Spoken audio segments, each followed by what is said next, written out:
Hello' everyone, এয়া চাওক মই কি দেখাব ওলাইছোঁ। এইখিনি হৈছে মুগ দাইল। এই মুগ দাইলখিনি মই ৰাতিপুৱা ধুনীয়াকৈ ভিজাইছোঁ আৰু মুগ দাইলখিনি মই বহুত বেছি ভিজিব দিয়া নাই। এয়া চাওক মই ধুনীয়াকৈ অকণমান ভিজাই ধুই উঠাই পানীখিনি গুচাই দিছোঁ ধুনীয়াকৈ। আৰু তাৰপাছত তাৰ লগত দিবৰ বাবে এয়া আদা, জালুক আৰু কেঁচা জ্বলা।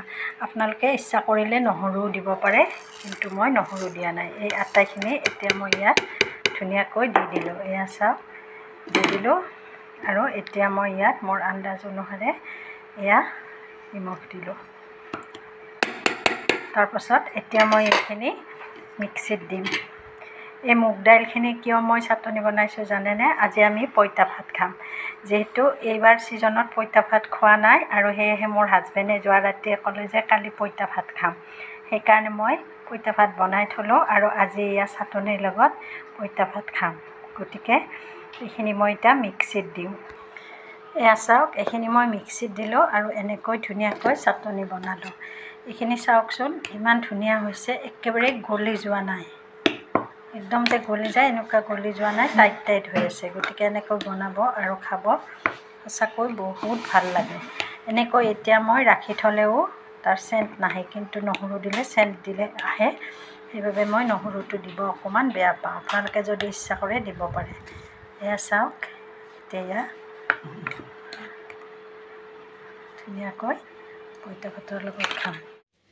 এয়া চাওক মই চাটনিৰ লগতে ধুনীয়াকৈ আলু বইল কৰিলোঁ আৰু আলুখিনি ধুনীয়াকৈ কেঁচা পিঁয়াজ, কেঁচা সৰিয়হৰ তেল, নিমখ দি ধুনীয়াকৈ আলু পিটিকা বনাই ল'লোঁ আৰু তাৰ লগতে এয়া পঁইতা ভাত। এতিয়া কেঁচা জ্বলা, পিঁয়াজ, চাটনি, আলু পিটিকা এই সকলোবোৰেৰে আমি পঁইতা ভাতৰ জুতি ল'ম।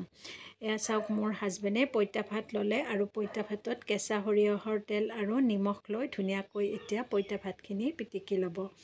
এতিয়া মোৰ হাজবেণ্ডে যিহেতু কালিয়ে পঁইতা ভাত খাম বুলি ক'লে, সেয়ে মই ৰাতিয়ে অলপ বেছিকৈ ভাত বনাই তাত পানী দি পঁইতা ভাত বনাই থ'লোঁ আৰু আজি এয়া মই আটাইখিনি যোগাৰ কৰি দিলোঁ আৰু পঁইতা ভাত খাই ধুনীয়াকৈ অফিচলৈ যাব।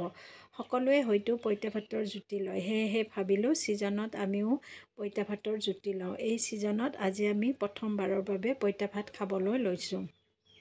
ছিজনৰ বস্তু ছিজনত খালে ভাল লাগে, সেয়ে আমিও খালোঁ আৰু লগতে ভিডিঅ'টো আপোনালোককো দেখাই দিলোঁ। গতিকে আজিলৈ ইমানেই, ৰাখিছোঁ।